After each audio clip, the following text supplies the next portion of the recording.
रायगड जिल्ह्यात छोट्या छोट्या जमिनींच्या तुकड्यांमध्ये घेतलं जाणारं पांढऱ्या कांद्याचं पीक ही अलिबाग परिसरातल्या शेतीची ओळख। ऑक्टोबर-नोव्हेंबर महिन्यात भात काढणीनंतर या भागात कांदा लागवड केली जाते। अलिबाग जवळच्या कारले गावच्या सुरेश म्हात्रेंकडे गेल्या 3 पिढ्यांपासून पांढऱ्या कांद्याची लागवड केली जाते। यंदा त्यांच्याकडे 2 एकरात कांद्याचं पीक असून त्यापासून त्यांना किमान 5 लाख रुपयांच्या नफ्याची अपेक्षा आहे। कांद्याबरोबर तोंडली आणि गॅलर्डियाच्या फुलशेतीतून ते एकूण वार्षिक किमान 7.5 ते 8 लाखांचा नफा कमवतात। आज आपण त्यांच्या पांढऱ्या कांद्याची तसंच फुलं आणि तोंडली शेतीची यशोगाथा जाणून घेण्यासाठी अलिबाग जवळ जाणार आहोत। कारले गाव अलिबाग तालुक्यात मुंबई अलिबाग मार्गावर आहे। या गावात सुरेश आणि रंजन म्हात्रे या बंधूंची 3 एकर शेती आहे। भात हे या भागातलं मुख्य पीक, तर या भागात घेतला जाणारा स्थानिक वाणाचा पांढरा कांदा हे इथलं एक नगदी पीक आहे। म्हात्रे बंधू देखील पांढऱ्या कांद्याचं पीक वर्षानुवर्ष घेत आहेत। या कांद्याची मुंबई गोवा महामार्गावर वडखळ आणि पुण्यात वेगळी मागणी आहे। सध्या म्हात्रेंकडे 2 एकरात गादी वाफा पद्धतीनं पांढऱ्या कांद्याचं पीक आहे। हा अलिबागचा स्पेशल कांदा आहे एकदम। याची तुम्हाला ही व्हरायटी आहे ती कुठेही मिळणार नाही। अलिबाग म्हणजे एवढ्या टापूतनं तुम्हाला कुठे महाराष्ट्रात गेला तर हा कांदा भेटणारच नाही। हा कांदा सगळ्यात जास्त महाग विकला जातो आणि याची मागणी जास्त आहे। घाटावरच्या ज्या शेतकऱ्यांचं जर बघितलं तर आपण ते म्हणतात की कांद्याची शेती परवडत नाही, त्यांचा कांदा 3, 4, 5 रुपये 10 रुपयानं जातोय। तुमचा कांदा मात्र तुम्ही सांगताय की सरासरी 20 रुपये आणि 30 रुपयाच्या खाली जातच नाही कधी, तोही जागेवर नसेल का? बरोबर। याच्या मागचं काय कारण आहे? याच्या मागचं कारण हा कांदा एवढा औषधी पण कांदा आहे, याच्यात गुणधर्म आहेत आणि चवीला पण असा तो नुसता म्हणजे तुम्ही जरी असा कापलात आणि किंवा असा फोडलात तरी त्यासाठी तुम्ही रोटी किंवा हे भाकरी खाऊ शकता। आणि शिवाय तुम्हाला सांगतो तुमचं कप असेल झालेला किंवा दुसरं असं हार्टचं जर हे रक्तदाब वाढला असेल तो नियंत्रणात राहते यांनी। एवढे याच्यात गुणधर्म आहेत। कांद्याची शेती परवडण्याचं कारण काय? आमची कांद्याची शेती म्हणजे ह्याला मार्केटच एवढं आहे ना या कांद्याला, त्याच्यामुळे आम्हाला सफेद कांद्याची शेती परवडते इकडे। काय वाणाचं नाव काय? हे अलिबागचं लोकल वाट आहे, पांढरा कांदा। पांढऱ्या कांद्याच्या पिकात म्हात्रे बंधूंचा हातखंडा आहे। या पारंपरिक पिकाला त्यांनी खत, फवारण्या आणि लागवड पद्धतीत बदल करून उत्पादनात वाढ साधली आहे। एकरी सरासरी 10 टन उत्पादन काढण्यात त्यांना यश येतंय। ते वैशिष्ट्य असे की हा आयुर्वेदिक कांद्यासारखा म्हणजे आहे कांद्याचंही। म्हणजे याच्यावर एवढा खाण्यासाठी रुचकर पण कांदा, कोणाला चक्कर आली किंवा कुठला काय म्हणजे उलटी जुलाबाचं म्हणजे जरी कांदा भाजून दिला तरी पण याचा म्हणजे याच्यावर एवढा उपयोग आहे की आयुर्वेदिक कांद्याचा लगेच म्हणजे थांबला जातो। कांद्यापाठोपाठ म्हात्रे दरवर्षी किमान 10 गुंठ्यांवर तोंडल्याच्या पिकांचं नियोजन करतात। तोंडल्याच्या पिकापासून त्यांना किमान 8 महिने उत्पादन मिळतं। 10 गुंठ्याला मी शेती केलेली आहे तोंडलीची आणि मधलं अंतर मी आहे ते 7 फुटाचं ठेवलेलं आहे। 7 ते 7 फुटाचं ठेवलं आहे अंतर मधलं, म्हणजे 2 झाडातला दोन ह्याच्यातलं आल्यातलं अंतर 6 फुटाचं आहे। 6 बाय 6 बाय 6 असं 6 फूट 6 फूट 6 बाय 6 आहे अंतर ठेवलेलं। आणि ह्याची लागवड कधी करता? ह्याची लागवड तुम्हाला सांगतो ऑक्टोबरपासून सुरुवात, नोव्हेंबरपासून सुरुवात होते एकदम, नोव्हेंबरच्या सुरुवातीपासून। आणि उत्पादन लागवडीनंतर उत्पादन 1 महिन्यात सुरुवात होते याची। तो 7 ते 8 महिन्यामध्ये 1.5 ते 2 लाखाचं उत्पन्न आहे त्याच्यात। टनामध्ये किती किंवा किलोमध्ये? किलोमध्ये 50-60 किलो असतात डेली। हां, आणि मग वाढतात पुढे। एकदा गरमी चालू झाली काय 100 म्हणजे एका याला कमीत कमी 2.5 ते 3 किलो माल निघाला पाहिजे। किती 8 महिने पीक आहे? 8 महिने हे आहे 12 महिने, पण ते आता भाताच्या मुलं आम्ही ते 8 महिन्यानेच काढतो, नंतर भात पीक घेतो याच्यात परत। रोज 50? हां, 50च्या पुढे जातं, 100 किलो 150 किलो एवढी। भाव सध्या 20 रुपये किलो आहे कळीला, आणि जाडीला समजा जाडीला 7 ते 8 रुपये किलो असतो। साधारण जास्तीत जास्त भाव किती मिळतो? 35 रुपयापर्यंत जातो। आणि कमीत कमी 20 रुपये? कमीत कमी 20 ते 15 रुपयापर्यंत।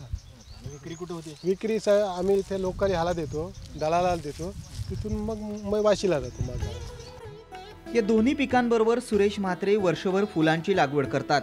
भात काढणीनंतर ते गॅलर्डियाची 10 गुंठ्याच्या टप्प्यानं 1 एकरात लागवड करतात। 1000 फुलांची हिवाळा आणि उन्हाळ्यात दररोज अलिबागला विक्री होते, त्यामुळे त्यांना वर्षभर नगदी पैसे मिळतात। 2.5 ते 3 लाखाचं आमचं उत्पन्न आहे आणि सगळं मार्केट आमचं पूर्ण अलिबागचं आहे। याला स्थानिक मार्केट स्थानिक मार्ग रोजचा आमचा सकाळी काढणीचा व्यवस्था चालू असतो, परत त्यांना लगेच पाठवायची आणि जशी ऑर्डर येईल तशी त्यांना पाठवून देतो. 4 टप्प्यात करतो लागवड आम्ही. बरं, दुसरी लागवड कधी करता? दुसरी परत 1 महिन्याचं अंतर ठेवून करतो लागवड. सप्टेंबरची किती दिवस चालते लागवड? सप्टेंबरची एकदा ह्याचा काय हे नाही, मुदत असं काय नाही ह्याला. एकदा याचं चालू झालं उत्पन्न काय ते पुन्हा 8 महिने. आणि पुढची लागवड कधी करता? पुढची 1 महिन्याने अशी महिन्याच्या ह्यानी करतो, 1 महिन्याच्या ह्यानी. म्हणजे जसं कसं फुल जाडं राहतं तसं याचं उत्पन्न काय तसं एक कमी होत नाही, पण त्याचं फुलाची साईज बारीक होतं, त्याच्यामुळं ते जरा आपल्याला हे करायला लागतं. मधलं अंतर 4 फुटा ठेवतो पाठ्याचं आणि असं सरीचं अंतर असं आहे ते इकडलं असं 2 फुटावर लावतो, पण ते आता जाम झाले ते जुळून आलं. हां 2-3 फुटावर ठेवतो हे. 2x4. 2x4 1 एकरच्या ह्याच्यात 3 लाखाचं उत्पन्न भेटतो. 3 लाखाच्या ह्याच्यात वरचा 50,000 रुपये जरी खर्च सोडला तरी नेट प्रॉफिट माझं 2.5 लाख रुपये तरी मिळतात आम्हाला ह्याच्यात. म्हात्रेंकडे मुबलक पाऊस आणि पाणी असतानाही त्यांनी आपल्या शेतात ठिबकचा वापर केलाय.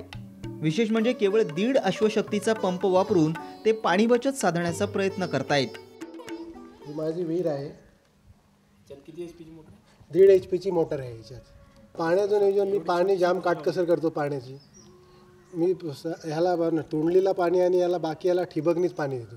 पाण्याचं नियोजन करणं आज काळाची गरज आहे आणि अतिशय पण पाणी देण्यात काय अर्थ नाही, नेमकंच पाणी दिलं पाहिजे. आणि उत्पन्न पण चांगलं येतं. बरेचसे फायदे होतात ठिबकनी पाणी दिल्यानंतर. एकतर मेहनत वाचते, पाण्याची बचत होते आणि जे रोपाला लागते ते योग्यच पाणी मिळतं तेवढंच. आज म्हात्रेंचं सगळं कुटुंब शेतीत राबतंय. दोघे भाऊ, त्यांची पत्नी, आई आणि मुलं सगळेजण कष्ट करतात. त्यामुळे मजुरांवर कमीत कमी अवलंबून राहावं लागतं. माझं 3-3.5 एकरचं क्षेत्र आहे. 3-3.5 एकरचे मी मिश्र पीक घेतो. तोंडली, कांदा आणि गॅलर्डिया. 3 पिका. तोंडलीमध्ये समज पकडलात तुम्ही तरी मला 1.5 ते 2 लाखाचं उत्पन्न आहे 10 गुंठ्यामध्ये. आणि गॅलर्डियाचं 1 एकरचं क्षेत्र आहे. त्याच्यात जवळजवळ तुम्हाला सांगतो 3-3.5 लाख रुपये आरामात होतात. आणि कांद्याचे 5-6 लाख रुपये होतात 2 एकरमध्ये. टोटल जवळजवळ 10-1 लाख रुपये उत्पन्न आहे. उत्पादन खर्च भारी तर 2 ते 2.5 लाख रुपये उत्पादन खर्च जातो. 7.5 लाख रुपये आरामात प्रॉफिट होतो. आपली मुलं शेतीत कष्ट करतात आणि चांगले पैसे कमावतात हे पाहून 75 पार केलेल्या त्यांच्या आई मनोरमा म्हात्रेही सुखावतात. आता नोकरीच नाही तर काय करायचं. आता वडील आजारी कोण करणार. मग 60 वर्षापासून फुलं कायम टिकवली? हो कायमची आहे. कुठं विकता फुलं तुम्ही? अलिबागला 10,000 पण निघतात, 20,000 निघायला लागले. मग 20,000 पण निघतात, 10,000 चालू आहे. 2 महिन्यात ते फुल जाम निघतात. कष्ट करावं लागतं ना. हां कष्ट केलेच आहे. म्हात्रे बंधू एकत्र कुटुंब पद्धतीनं राहत असल्यानं आज त्यांना केवळ 3 एकर शेतीच्या भरवशावर टुमदार 2 मजली घर बांधणं शक्य झालंय. घरातल्या महिलांचं शेतीतल्या कष्टाच्या कामात मोठं योगदान आहे. आमचं एकत्र कुटुंब आहे. आमचा फायदा झाला आणि हे स्वतः हे करतो मजुरी. आमचे जे हे बी पैकतो आम्ही सगळे शेताचे पाणी शिपणं पण आम्हीच करतो. आणि तोंडल्याचं फुलांचं तोंडले पण आम्हीच करतो. फुलं काढतो सकाळचे उठून परत फुलांच्या जुड्या बांधून देतो. सकाळी तुमचा दिवस किती वाजता सुरू होतो? सकाळी काय 6:30-7 वाजल्यापासून सुरुवात होते. ते संध्याकाळी 7 वाजेपर्यंत काय असंच कामं करतो. 9 जणांचं कुटुंब. एकत्र कुटुंब असण्याचा काय फायदा झाला? फायदा म्हणजे हे मदत भरपूर होते.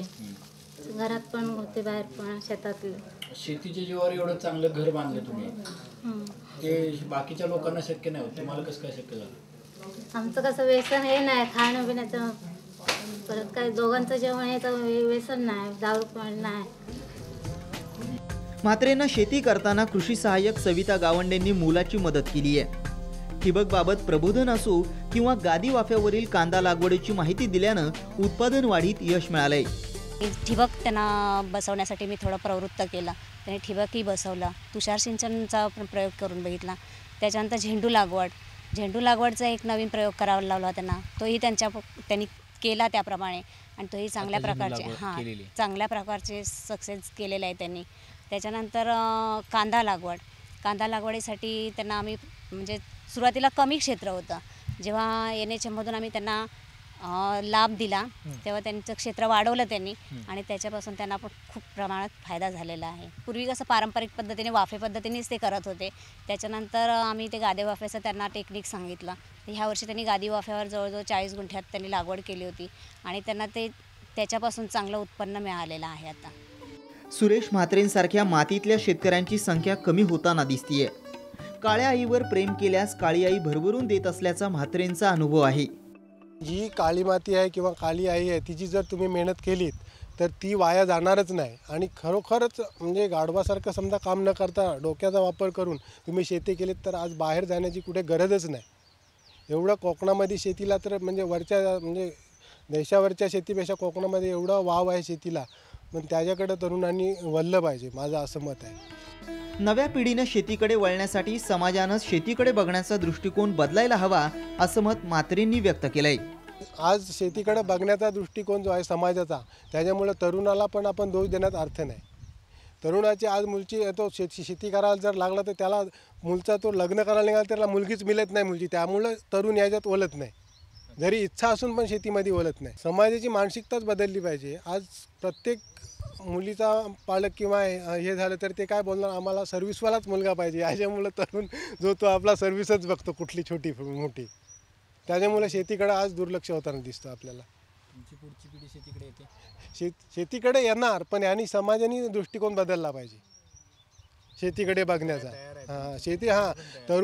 तरुण हुशार पण आहेत, तरुण शेती करतील, पण समाजाने त्यांच्याकडे बघण्याचा दृष्टिकोन बदलला पाहिजे. कोकणातला शेतकरी केवळ भाताचं पीक घेऊन त्यावर समाधानी राहतो. पण म्हात्रेंनी भात हे दुय्यम आणि पावसाळी पीक केलंय, तर कांदा आणि फुलशेतीला प्राधान्य दिलंय. त्यामुळे शेतीच्या भरवशावर वार्षिक 7 ते 8 लाखांची मजल मारता येतेय. त्यामुळे म्हात्रेंची पुढची पिढी देखील शिक्षण घेऊन शेतीकडे वळण्याचा निर्धार करतेय. ॲग्रिकल्चर किंवा वेगळं शेतीचं शिक्षण घेऊन मग शेती करायची.